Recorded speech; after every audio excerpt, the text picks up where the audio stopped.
অনেকে কোরবানির এক পশুর সামনে আরেক পশু জবাই করে এবং জবাই করা পশুর পরিপূর্ণ নিঃশ্বাস না যেতেই পশুর চামড়া ছেলানো শুরু করে, এটা সঠিক কিনা? যদি সুযোগ থাকে, স্কোপ থাকে যে এক পশুর সামনে আরেক পশু জবাই না করে একটু দূরে রেখে জবাই করা যায়, তাহলে সেটা তুলনামূলক ভালো। সবসময় সুযোগ থাকে না, বিশেষ করে অনেক পশু এক জায়গায় থাকলে, বিশেষ করে আপনার বড় বড় আপনার স্লটার হাউসগুলোতে যখন পশু জবাই হয় তখন এটার এভাবে মেনটেন করা সবসময় সম্ভব হয় না, কিন্তু স্কোপ থাকলে কর্তৃপক্ষের সেই ব্যবস্থা করাটা উত্তম, এতে কোনো সন্দেহ নেই।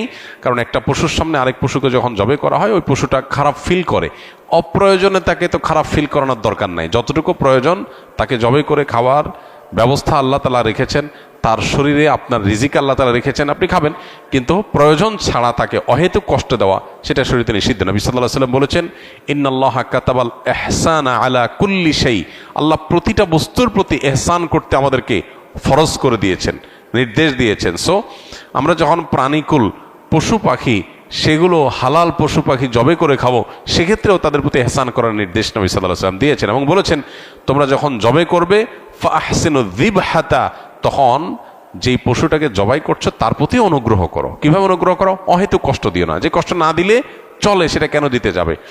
এই জন্য তিনি বলেছেন, তোমরা জবে করার আগে চাকু বা ছুরি ভালো করে ধার দিয়ে নিবে, কারণ ভোঁতা ছুরি নিয়ে তুমি যদি জবে করতে যাও তাহলে তাকে বেশি কষ্ট দিতে হবে। বেশি কষ্ট দিয়ে কেন তুমি তাকে জবে করবে, যেটা কম কষ্ট দিয়ে করা সম্ভব।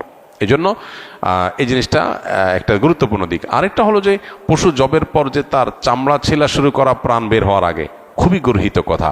যে হাদিস একটু আগে আমরা বললাম, সেই হাদিসের আলোকে বোঝা গেল কোনো প্রাণীকে প্রয়োজন ছাড়া কষ্ট দেওয়া এটা গুনাহের কথা। অতএব কোরবানি করেছেন, পশু জবাই করেছেন, পশু এখনো প্রাণ বের হয় নাই, আমাদের কসাই ভাইয়েরা যারা কসাইয়ের কাজ করেন 12 মাস আপনারা গরু ছাগল এগুলো জবাই করে থাকেন, আপনাদের আল্লাহর ভয় করা উচিত। আমাদের সবাইকে আল্লাহর সামনে দাঁড়াতে হবে, দুনিয়ার প্রত্যেকটা কাজের জন্য আল্লাহর কাছ থেকে পুরস্কার বা তিরস্কারের মুখোমুখি আমাদের হতে হবে। সো আমরা যদি কোনো পশুকে অহেতুক কষ্ট দেই, প্রয়োজন ছাড়া কষ্ট দেই, আননেসেসারি কষ্ট দিই, তার জন্য কিন্তু কিয়ামতের ময়দানে জবাবদিহি করতে হবে। একটা পশুকে জবাই করেছেন, তার শরীর থেকে রক্তগুলো বের হবে এবং স্বাভাবিকভাবে তার প্রাণ বের হয়ে যাবে, সেজন্য আপনি অপেক্ষা করতে হবে। এখনো প্রাণ আছে ওই অবস্থা আপনি চামড়া ছেলা শুরু করলেন, পায়ের রগ কাটলেন, এই বিষয়গুলো হলো প্রয়োজন ছাড়া তাকে কষ্ট দেওয়া। এদিকে প্রাণ আছে শরীরে, এর মধ্যে চামড়া ছেলা শুরু করে দিলেন, এটা অমানবিক এবং অপ্রয়োজনীয়, সেজন্য এই কাজটা করা না যায়। কোরবানিতে যদি আপনার পশু জবাই করার পর আপনি যে কসাই নির্ধারণ করেছেন, নিয়োগ দিয়েছেন, সে কসাই এটা শুরু করে, আপনার দায়িত্ব হলো কসাইকে থামানো, যে না, পশুর প্রাণ পরিপূর্ণ বের হওয়া পর্যন্ত তুমি তার শরীরে কোনো চাকু ছুরির পোজ দিতে পারবে না। অনেকে বলে যে একটু খোঁচাইলে, রগ কেটে দিলে প্রাণটা আগে বের হবে, না, এটা করতে গিয়ে তুমি আরও তাকে কষ্টের মুখে ফেলবে, এটার কোনো প্রয়োজন নেই। এই জন্য এই বিষয়গুলো আমাদেরকে দেখতে হবে। এগুলো যদি আমরা না করি তাহলে আমাদের কোরবানির গুণগত মান কমে যাবে, সওয়াব কমে যাবে, বরং কোনো কোনো ক্ষেত্রে গুনাহ হতে পারে আমি যদি পশুর অহেতুক কষ্ট দেওয়ার কারণ হয়ে পড়ি। যিনি কসাই তিনি হয়তো আমার এটার জবাই শেষ করে তিনি আরেকটা করতে যাবেন, 2টা মিনিট তার সবর সহ্য হচ্ছে না, এই 2টা মিনিট এটা দেরি করলে পশুটার প্রাণ বের হয়ে যায়, সে 2 মিনিট বাঁচাবার জন্য তিনি আমার পশুর উপরে অহেতুক আপনার ছুরি চালাচালি করছেন। এগুলো আমাদেরকে থামাতে হবে এবং দায়িত্বশীল আচরণ করতে হবে। সম্প্রতি নারী সংস্কার বিষয়ে কথা বলায় এক নারী আলেমদেরকে খুব খারাপ ভাষায় গালিগালাজ করেছেন। দেশের সামান্য কিছু আবর্জনার কাছে পুরো দেশের মানুষ জিম্মি থাকবে কেন, এবং এই ব্যাপারে কোনো পদক্ষেপ আমরা নেব কিনা। দেখুন, আমরা যখন দ্বীনের কথা বলবো, কোনো অসঙ্গতির বিরুদ্ধে আমরা যখন প্রতিবাদ করব, সেটাও হতে হবে যৌক্তিক এবং সুন্দর উপায়ে।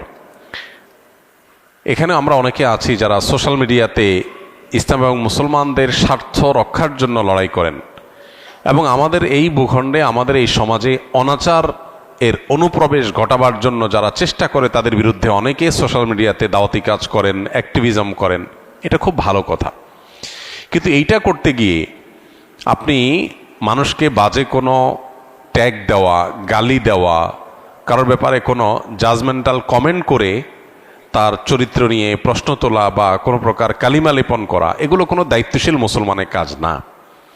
অনেক সময় দেখা যায় দাড়ি টুপিওয়ালা প্রোফাইল থেকেই কোনো নারী, তিনি হয়তো এমন কিছু বলেছেন যেটা অযৌক্তিক, অন্যায্য, তখন তার কমেন্ট বক্সে গিয়ে, মন্তব্যের ঘরে গিয়ে তার চরিত্র ধরে টান দিয়ে একটা খারাপ কথা আপনি লিখলেন। এটা কোনো দায়িত্বশীল মুসলমানের কাজ না। গালি দেওয়া এটা ফাসিকি চরিত্র, নবী সাল্লাল্লাহু আলাইহি ওয়াসাল্লামের হাদিস থেকে আমরা জেনেছি। গালি দেওয়া এটা ফাসিকের চরিত্র, মুসলমানের চরিত্র না। নবী করিম সাল্লাল্লাহু আলাইহি ওয়াসাল্লামের এই 63 বছরের জীবনে এত বিরোধিতা, এত আক্রমণ, এত ষড়যন্ত্র, এত শয়তানি করা হয়েছে তার বিরুদ্ধে, অথচ তিনি কখনো কাউকে গালি দিয়েছেন এরকম একটা দৃষ্টান্ত আমরা দেখাতে পারবো না। তাহলে আমরা কোন মুখে নিজেকে ধার্মিক মনে করে আমরা অন্যদেরকে গালিগালাজ করি? এগুলো অনেক ক্ষেত্রে আমাদের জেদ খেদ মেটানো হয়, দিন প্রচার হয় না। এগুলো হলো আমার তার বিরুদ্ধে একটা যুদ্ধাংদেহী ভাব তৈরি হয়েছে, তাকে একটা প্রতিপক্ষ বানিয়ে তাকে ঘায়েল করার জন্য আমার সর্বশক্তি দিয়ে নামলাম। এগুলো আল্লাহর জন্য হয়। আল্লাহর জন্য হলে আল্লাহর পদ্ধতিতে হইতে হবে, ধৈর্যশীলতার সাথে, সহনশীলতার সাথে, যৌক্তিকভাবে সুন্দরতম উপায়ে দাওয়াতি কাজ করতে হবে। এটা আমাদের করতে হবে। পাশাপাশি এখানে যে নারীর প্রতি ইঙ্গিত করেছেন, এটা তো আমাদের দেশে ওপেন সিক্রেট।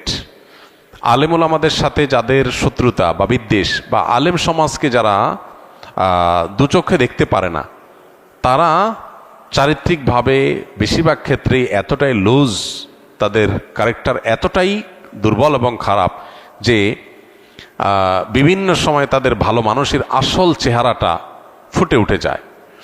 আলেমুল আমাদের কেউ যদি মুখ ফসকে কোনো ভুল কিছু বলেন, ভুল তো ভুলই, আমরা ভুলের নিন্দা অবশ্যই করব, সেটা যেই করুক না কেন। মানে অন্যায় কথা যদি কারোর মুখ দিয়ে বের হয়ে যায় সেটাকে আমরা অন্যায় বলবো, খারাপই বলবো। কিন্তু সেটার বিরুদ্ধে সরব থাকা মানুষ যখন নিজে জেনারেলাইজ করে আলেম সমাজকে গালিগালাজ করে, তখন তার আসলে নৈতিক কোনো অধিকার থাকে না আলেম সমাজের কোনো ভুল বা বিচ্যুতি করে কেউ মুখ দিয়ে খারাপ কথা বললে তার বিরুদ্ধে কথা বলার। এখানে একটা নৈতিক অধিকারের ব্যাপার থাকে। আপনি নিজে যখন একই কাজ করেন তখন আরেকজনকে বলাটা, এটা আপনার সাথে যায় না, এটা আপনার অধিকারের মধ্যে পড়ে না। এটা একটা কমন কথা। সো আমরা আমাদের জায়গা থেকে দায়িত্বশীল আচরণ করব।